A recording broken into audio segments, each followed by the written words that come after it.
चलिए, तो अभी हम लोगों को पढ़ना है refraction of light.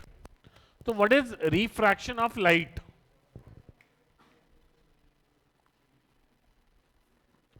So when light goes from one medium to another medium,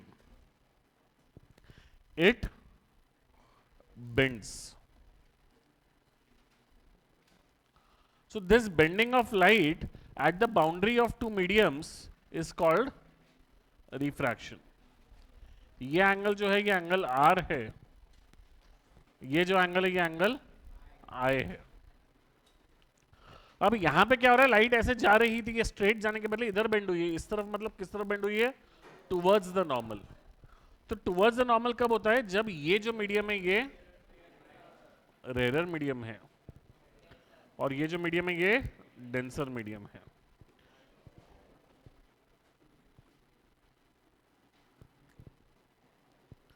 तो μ2 इज ग्रेटर देन μ1।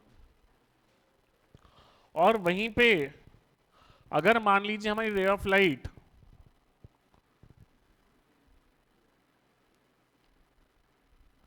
यहां से आती है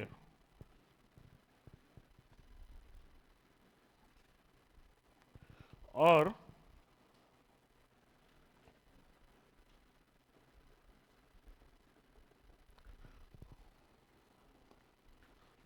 ऐसे चली जाती है, तो ये जो मीडियम है ये क्या हो गया? डेंसर। ये जो मीडियम है क्या हो गया? रेयर। तो μ1 is greater than μ2। It bends away from normal. बाकी लॉज ऑफ रिफ्रैक्शन तो है ही, जैसे लॉज ऑफ रिफ्लेक्शन है, क्या था हमारा एक law? The incident ray, the refracted ray and the normal at the point of incidence all lie in the same plane. तो incident ray, refracted ray and the normal at the point of incidence all lie in the same plane, that is first law. Second क्या है? Sine of, basically second law जो है हमारा, ये जो है ये स्नेल्स लॉ बोलते हैं जिसको, ये एंगल अगर आए है, ये एंगल अगर आर है, तो Snell's law states that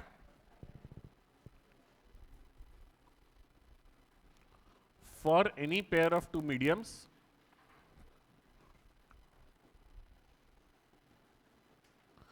sin I by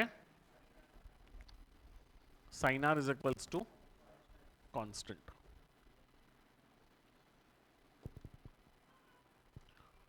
अब इस कांस्टेंट को ही हम लोग क्या बोलते हैं? Refractive index. रिफ्रैक्टिव इंडेक्स कैसे डिफाइंड है?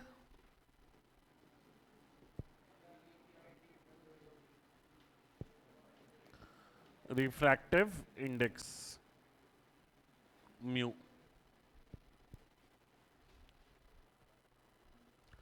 तो म्यू बेसिकली ये जो अभी हम लोग पढ़ रहे हैं, ये जो फॉर्मूला है, this is absolute refractive index, that is speed of light in vacuum divided by speed of light in medium। ठीक है, तो म्यू का जो फॉर्मूला होता है, mu is equals to c by v. अब सी जो है वो मैक्सिमम, वैक्यूम की जो स्पीड होती है सबसे ज्यादा होती है, मीडियम्स में स्पीड क्या होती है? कम होती है। तो म्यू जो है, mu is always greater than 1। ये कौन सा रिफ्रैक्टिव इंडेक्स है? Absolute refractive index. ठीक है, वहीं पे we have a term called as relative refractive index.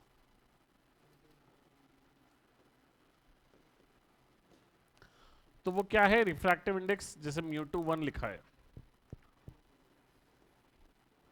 That is refractive index of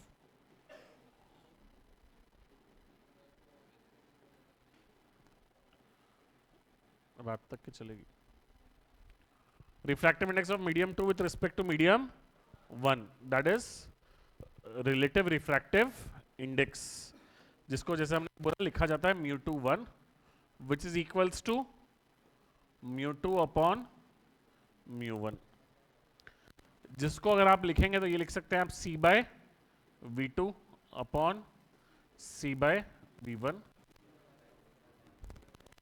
which is equals to v1 by v2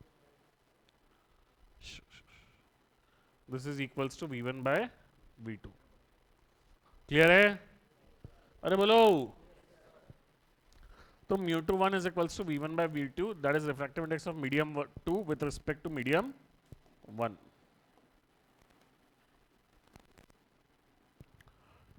बहुत बढ़िया अब रिलेटिव रिफ्रैक्टिव इंडेक्स जो है ये 1 से बड़ा ही रहेगा क्या हमेशा not necessary it can be greater than 1 or it can be less than 1 तो mu can be greater than 1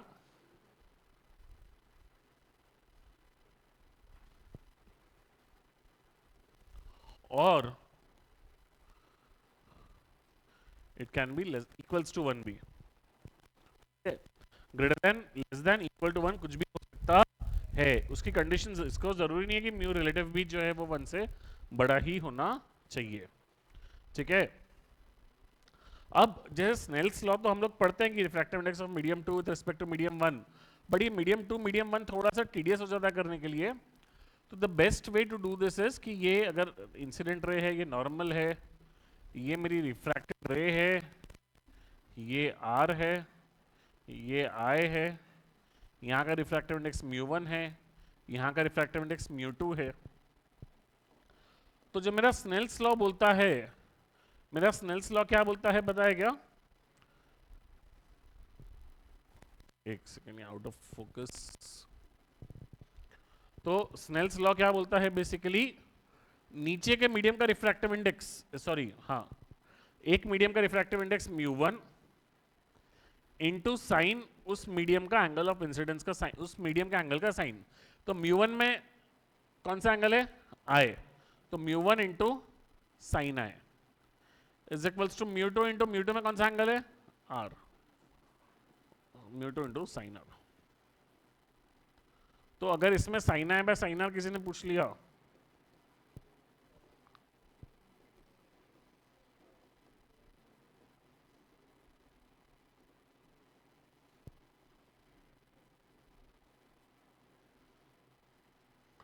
तो sine i by sine r जो है वो क्या हो गया mu2 बाय mu1 क्लियर है अरे बोलो सबको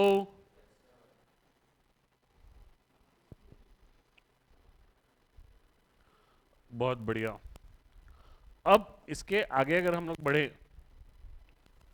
इसके आगे क्या होता है अब लाइट ये यहां से आ रही है ये जो है this is the denser medium this is the rare medium तो लाइट डेंसर से रेयर मीडियम जा रही है तो कहां बेंड करती है डेंसर से रेयर जा रही है तो कहां बेंड करती है अवे फ्रॉम नॉर्मल अब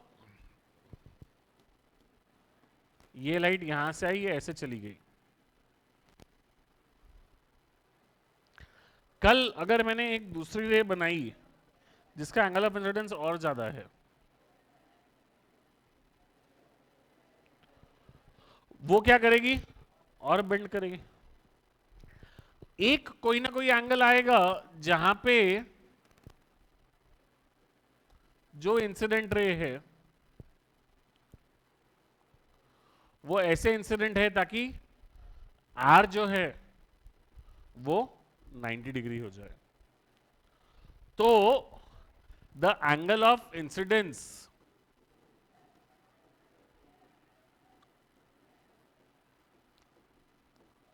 for which R is 90 degrees is called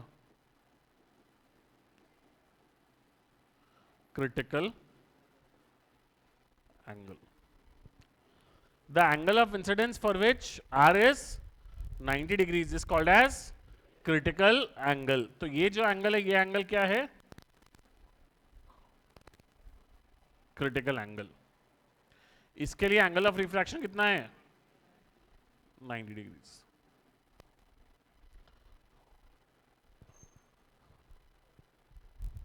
हाँ,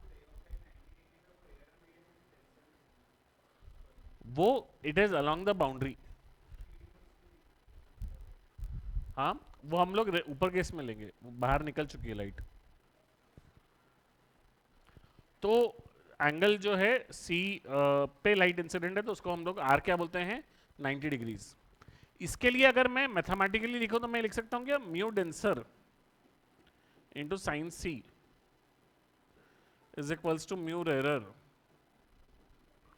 इंटू साइन 90. स्नेल्स लॉ लगाया. इस मीडियम का रिफ्रैक्टिव इंडेक्स म्यू डेंसर, इस मीडियम का रिफ्रैक्टिव इंडेक्स म्यू रेरर, यहां का एंगल सी, यहां का एंगल 90. तो क्या हो गया? Sine c is equals to mu r upon mu d. So that is the value, that is the formula for critical angle. Sin C that is equals to mu r by mu d. इसमें एक बहुत interesting चीज है.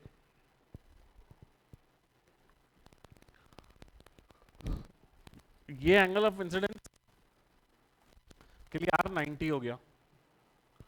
अब आप अभी भी खत्म नहीं हुई, आपने और एंगल ऑफ इंसिडेंस बढ़ा,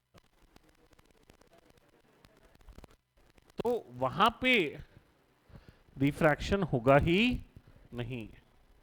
लाइट मीडियम से बाहर जाएगी ही नहीं.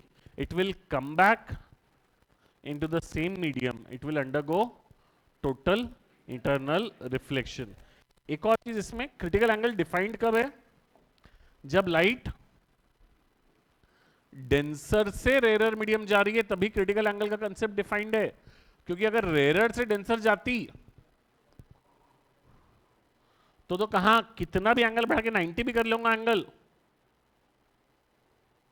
जस्ट 90 भी कर लिया,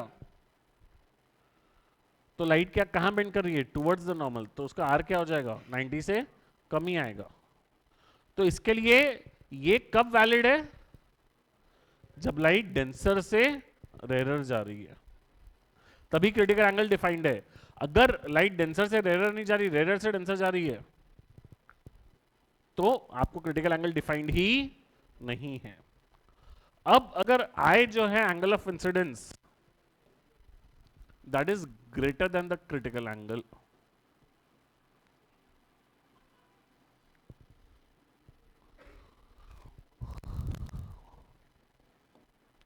तो क्या होता है कि ये लाइट यहां पे इंसिडेंट हुई,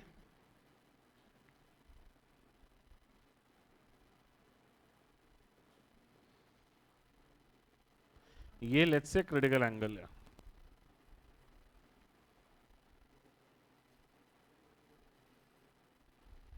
इसके लिए R इज 90 डिग्रीज. अब आपने इंसिडेंट रे पास की जो कि और फर्दर बड़े एंगल से इंसिडेंट है. ये रे सेकेंड मीडियम में जाने के बदले फर्स्ट मीडियम में ही वापस आ जाती है.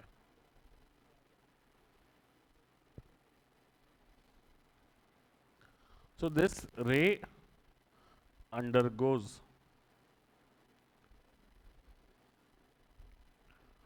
TIR,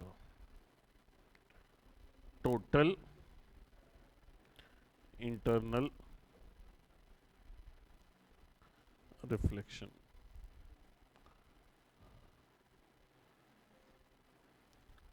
आपने रिफ्रैक्शन पढ़ा है, आपने रिफ्लेक्शन पढ़ा है, तो एक्चुअली देखो ना, रिफ्रैक्शन रिफ्लेक्शन जो होते हैं ये कभी भी आइडियल नहीं है. मैं बोल रहा हूँ लाइट रिफ्लेक्ट हो रही है, तो जितनी लाइट जा रही है पूरी की पूरी 100% रिफ्लेक्ट नहीं हो रही.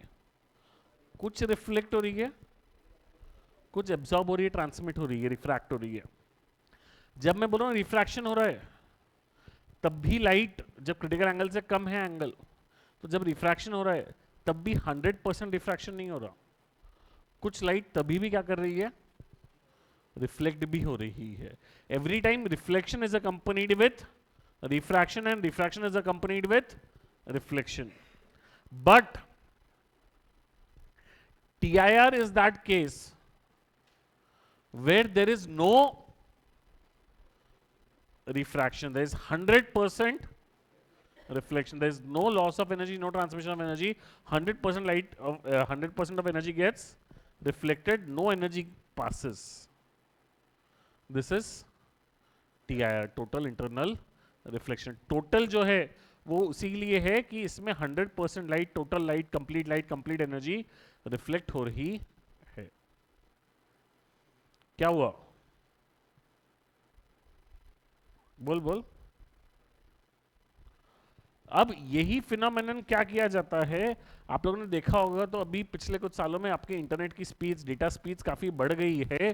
तो बेसिकली जो लैन केबल्स थे, LAN cables के बदले we have switched and we have started using optical fibers. We have started using optical fibers. तो ऑप्टिकल फाइबर्स जो काम करते हैं उनके पीछे का भी कंसेप्ट क्या होता है, TIR ही होता है, टोटल इंटरनल रिफ्लेक्शन होता है।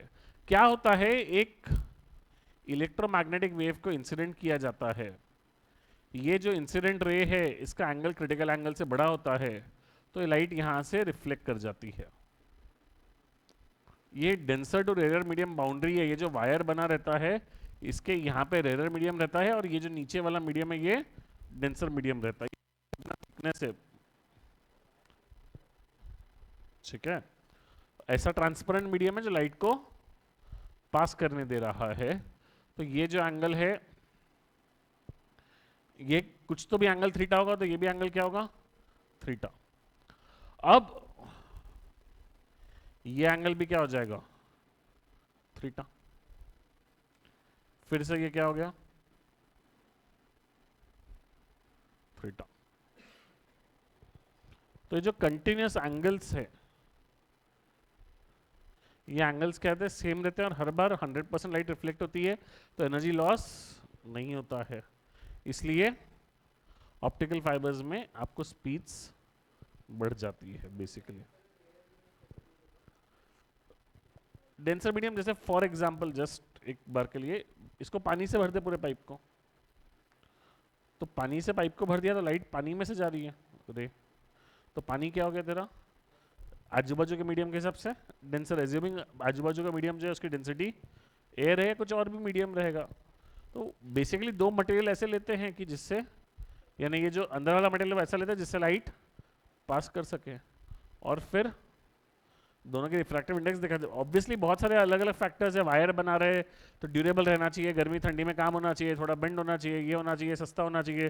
तुम बोलोगे सोने का बनाओ बहुत अच्छा लगेगा सर, तो सोने का अच्छा तो लगेगा बट बनाने को कितना महंगा पड़ेगा। तो वो 10 अलग अलग फैक्टर्स है जिसके बेसिस पे आप उसका मटेरियल सिलेक्ट कर सकते हो, ये कर सकते हो। बट बेसिक जो अंडरलाइंग फिजिक्स का कंसेप्ट है वो क्या है वहां पे, टोटल इंटरनल रिफ्लेक्शन। क्लियर है, कोई कंफ्यूजन किसी को यहां तक? नहीं, चलिए ग्रेट। तो अब टोटल इंटरनल रिफ्लेक्शन के बाद हम लोग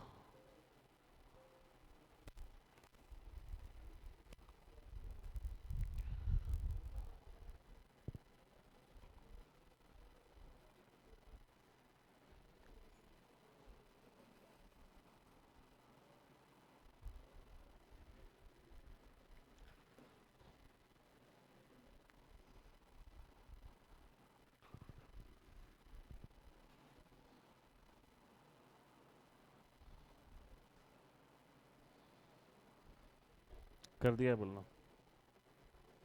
कर दिया बोलना उसको। अब हम टोटल इंटरनल रिफ्लेक्शन से आगे आते हैं and we move to glass slab. तो ग्लास स्लैब क्या होता है? बेसिकली एक मीडियम है जिसमें हम लोगों ने क्या किया हुआ है, ग्लास का ये किया हुआ है, ग्लास है, ये पूरा ग्लास है। अब इसके ऊपर जब लाइट इंसिडेंट हो रही है तो लेट्स से ये लाइट का एंगल क्या है, आई। ये लाइट कहां बेंड करेगी? टुवर्ड्स द नॉर्मल क्या away from the normal? Towards the normal.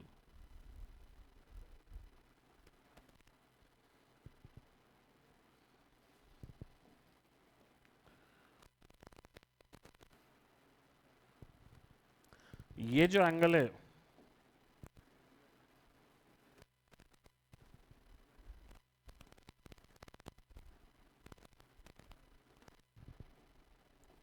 ये जो एंगल है ये आर है, अल्टरनेट एंगल से ये एंगल भी क्या हो जाएगा, आर, क्योंकि दोनों सरफेसेस क्या है, एक दूसरे के पैरेलल है, तो दोनों के नॉर्मल भी एक दूसरे के पैरेलल रहेंगे।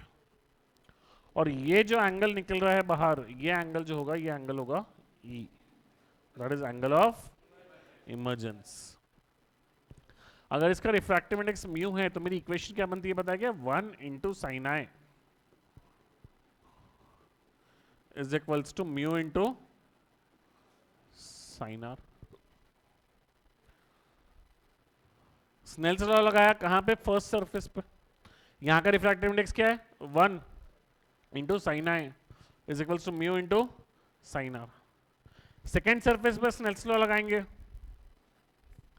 Mu into sine r is equals to 1 into sine ई।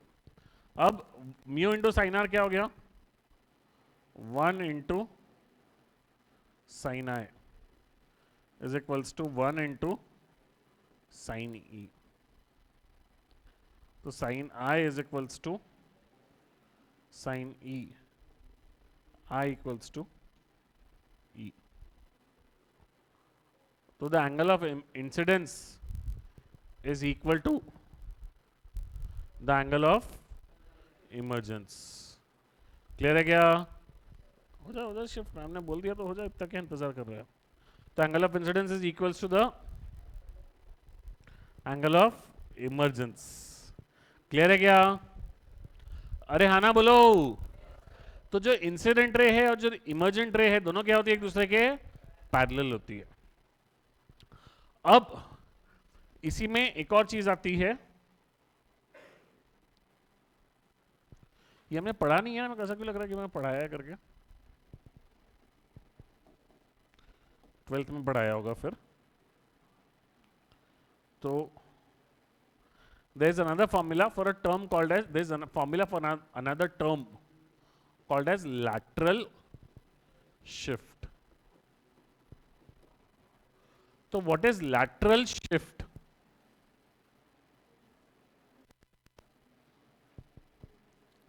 ये लाइट यहां से स्ट्रेट जाने के बदले ये लाइट क्या करती है, कहां बेंड करेगी, टुवर्ड्स द नॉर्मल।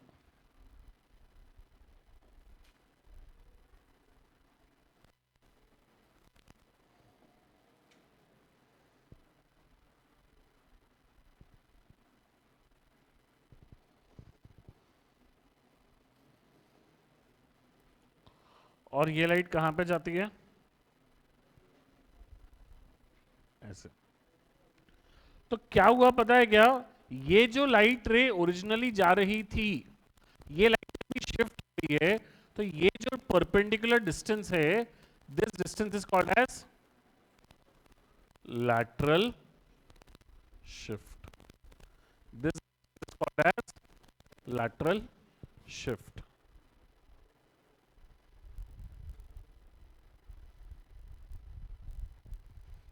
ठीक है। अब ये जो थिकनेस है, ये थिकनेस हमारी टी है।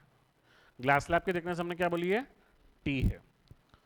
अब अगर मैं यहां से ये जो परपेंडिकुलर डाल रहा था इसको कंटिन्यू करूं, ये एंगल क्या है, आई, ये एंगल क्या है, आर। तो ये वाला एंगल क्या है, बीच वाला, सॉरी,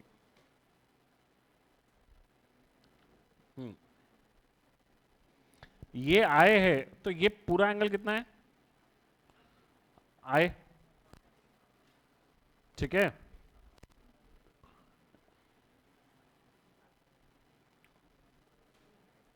तो ये बीच वाला एंगल कितना है, आई माइनस आर, और ये वाला एंगल कितना है, आर।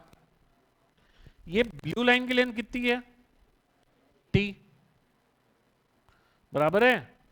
अगर मैं इसको बी बोलूं, इसको ए बोलूं, तो ये आर है, तो क्या मैं ये लिख सकता हूं क्या, cos r is equals to what, triangle देखिए कौन सा, blue line, white line, green line, ये r है, cos r is equals to what,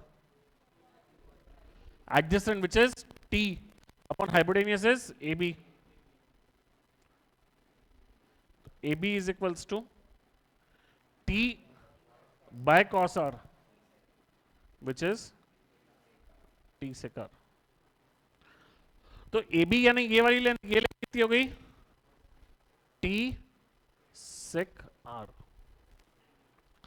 अब जो दूसरा ट्रायंगल मैं बता रहा हूं उसको थोड़ा गौर से देखिएगा।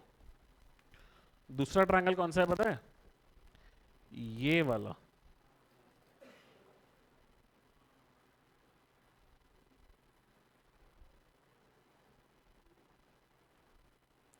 ये एंगल कितना है, आई माइनस आर। अगर इसको मैंने P बोला, तो ये जो I माइनस आर है, मुझे क्या निकालना है, मुझे कौन सी साइड निकालनी है, बीपी निकालना था, बीपी निकालना है, पता क्या है, ए बी पता है, बीपी में अपोजिट क्या है, हाइपोटेनियस, साइन किसका sine, I minus r is equals to BP upon A B को क्या लिखेंगे, टी सेक आर। तो BP is equals to t into sine i minus r, into sec r था उसको upon cos r, upon cos r लिखो, into sec r लिखो, कैसे भी लिखो एक ही बात है। This BP is what, nothing but the lateral shift. Light ray अपने पैरेलल कितना शिफ्ट हुई, that is the lateral shift. क्या हुआ,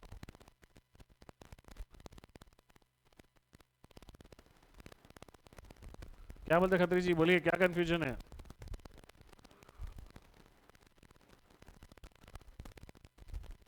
ठीक है, डेरिवेशन थोड़ा सा अच्छा है, कुछ कंफ्यूजन रहेगा तो पूछ लीजिएगा। जनरली यानी 12वीं के बोझ बोझ वाले टाइप का सवाल है, एकदम इजी सवाल नहीं है।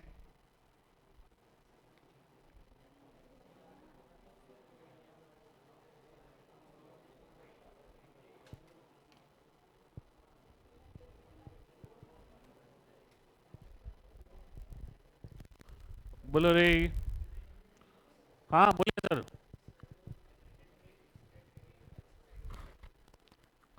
इमर्जेंट रे इंसिडेंट रे के कौन से साइड में शिफ्ट होगी, उसको बेसिकली आप एक फ्री हैंड ड्राइंग करके ही इमेजिन करके आप ये कर सकते हैं। वैसे यानी बेसिकली यहां से रे आ रही है, यहाँ पे कहाँ बेंड हो रहा है, वो इधर बेंड हो रहा है, तो वो ऊपर शिफ्ट होने वाली है। अगर ऐसे रे आती तो वो ऐसे जाने के पहले टुवर्ड्स द नॉर्मल शिफ्ट होती, तो वो इधर शिफ्ट होती। ठीक है, चलिए ग्रेट। तो मूविंग अहेड, रिफ्रैक्शन में जो एक नेक्स्ट चीज है अगेन, जो अगेन आप लोगों की पढ़ी भी नहीं रहती इसके पहले, that is refraction at curved surface.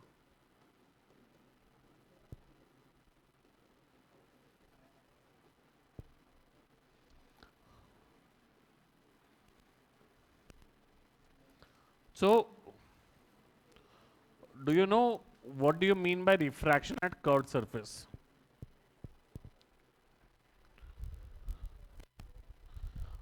You understand we are not talking about lenses. This is not about lenses. This is not lenses. ठीक है?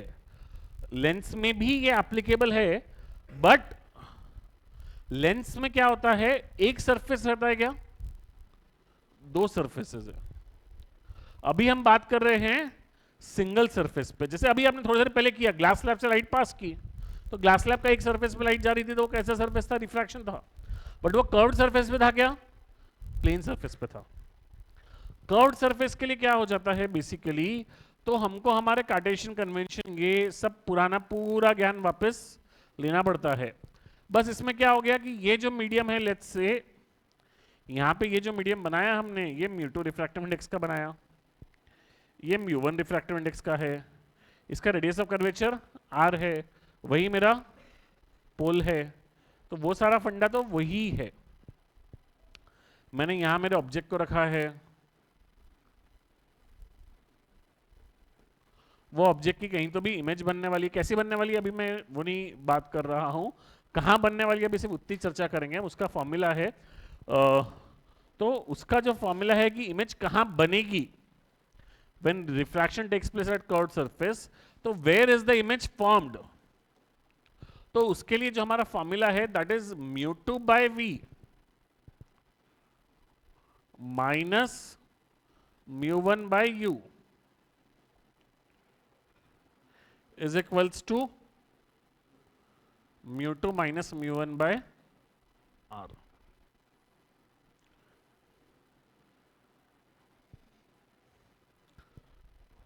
v is the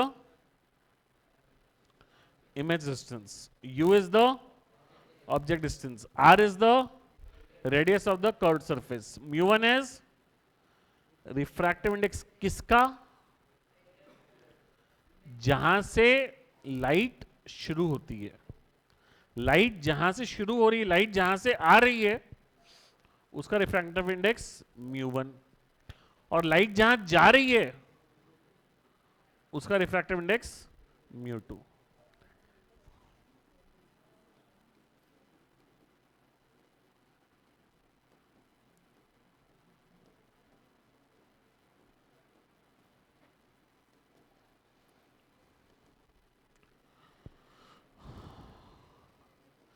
इसमें इसी के साथ साथ आपको पूरा साइन कन्वेंशन यूज करना पड़ेगा.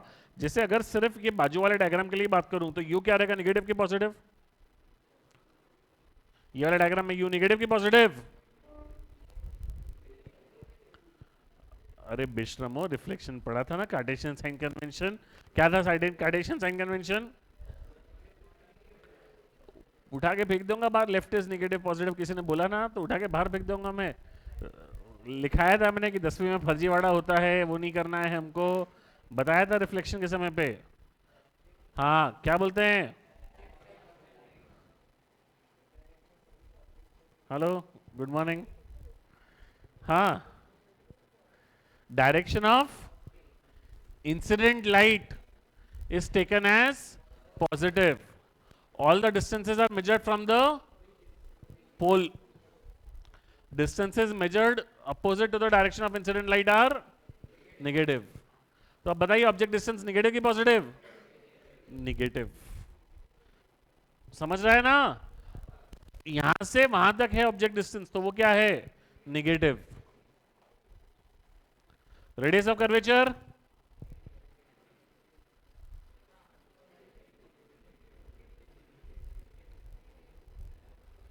क्या तमन्ना जी, क्या लगता है आपको, क्यों पॉजिटिव, आवाज ही नहीं आ रही. फिर यहां पे बैठना पड़ेगा कल से, आवाज वहां से नहीं आ रही होगी तेरी मेरे को. तो क्या बोला, क्यों पॉजिटिव. सर दो ऑप्शन थे, अकड़ बकड़ भम्बल बो करके. हाँ, ऐसा है क्या, नहीं, फिर हाँ सर,